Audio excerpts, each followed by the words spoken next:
Okay. Sit down. I need to tell you about an invoice. A town is drowning in rats. A contractor walks in, quotes a price, and solves it, completely, on schedule, with nothing but a flute. Then the town council votes with minutes and a seconding motion to skip the bill. He does not sue. He does not file a lien. He goes home, changes his coat, and comes back with the same flute and a different tune. Folks, this is the darkest collections file in the folder. Pay your contractors. Let's go. Fairy Tale Flip. Episode 10. The Pied Piper, an unpaid contractor story. Or, as the file reads, Net 30 or else. The town of Hamelin. And folks, for once, the file has a date. The record says 1284. This is the only case in the folder with a docket stamp. Respect it. Hamelin has rats. Not a mouse in the pantry rats. Rats in the beds. Rats in the hats. Rats fighting the dogs and winning. Rats in the Sunday soup doing a backstroke. The problem? The rats. And what does municipal government do about a full-scale infestation? It forms a committee. The committee commissions a report. The report recommends a second committee. Meanwhile, the rats have unionized and are demanding better cheese. The townsfolk storm the town hall and threaten to vote everyone out. The mayor is sweating through his chain of office. And at exactly that moment, there's a knock at the door. A tall stranger, a coat of every color, a flute at his belt, and a business proposal. The stranger's pitch is one sentence. For 1,000 guilders, I will rid your town of every rat. The mayor, sweating, desperate, and about to be unemployed, says 1,000. For that result, they'd gladly pay 50,000. Write that down. Somebody should have written that down. Nobody writes that down. They shake on it in open session in front of the entire council. The contract, the handshake. Now, let's inspect this deal like an adult. Price, defined. Scope, every rat. Deadline, immediate. Writing, none. Deposit, none. Milestones, none. Sir, you are a skilled professional about to perform a miracle for a municipal government on a handshake. And here's the thing, folks. The handshake is a contract.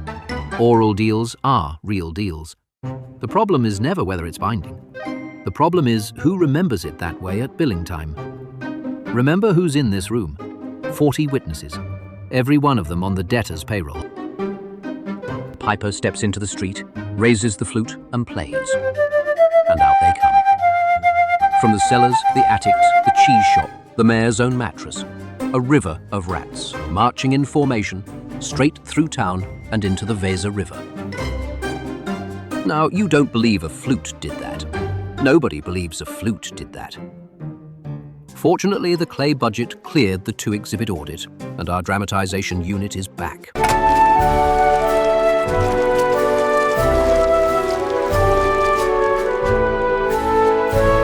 Every last rat. The completion. The performance. Total scope, delivered same day, 0 rats remaining. The town checks twice, because they can't believe it either. On schedule. Flawless. No punch list. Folks, in 10 episodes of this series, that is the single most professional act anyone has performed. Naturally, it's about to be punished. The next morning, the piper presents himself at the town hall, cap in hand, and asks, politely, for his 1,000 guilders. The claim? The invoice. And the mayor, who yesterday said 50,000, performs the oldest trick in the debtor's songbook.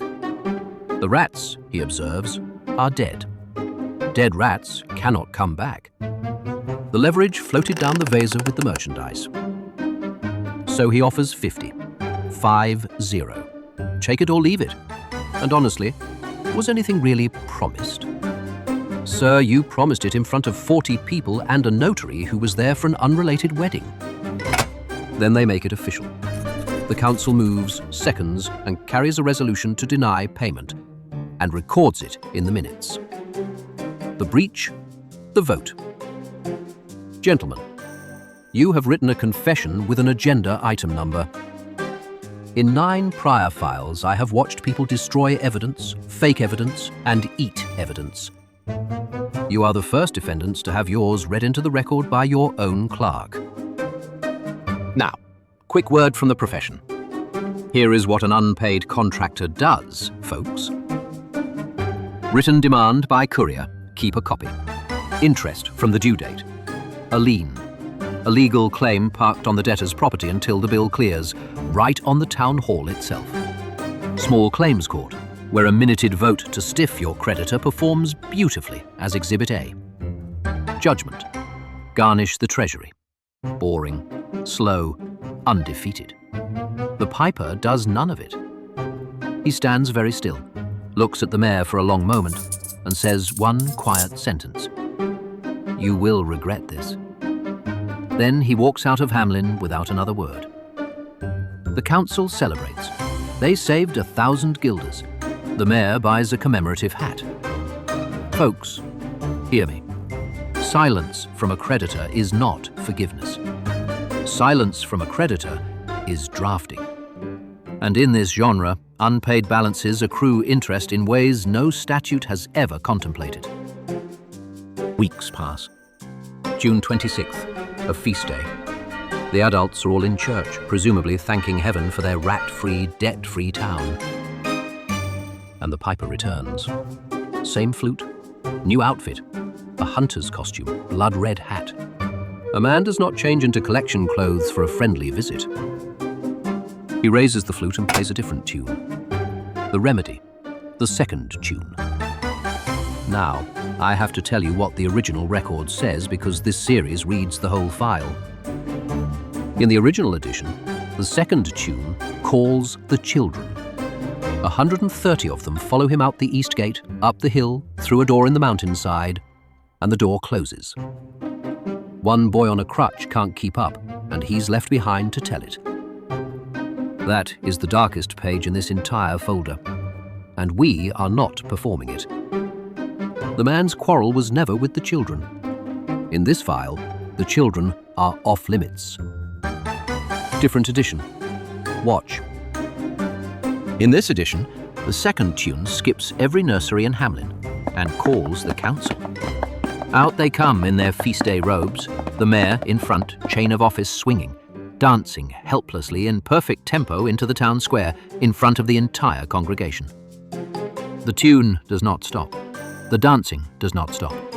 And the treasurer, 3 verses in, wheezing, unlocks the town chest and counts out 1,000 guilders, coin by coin, in public. Plus interest, at the going rate of 1 guilder per verse. The recovery, the payment.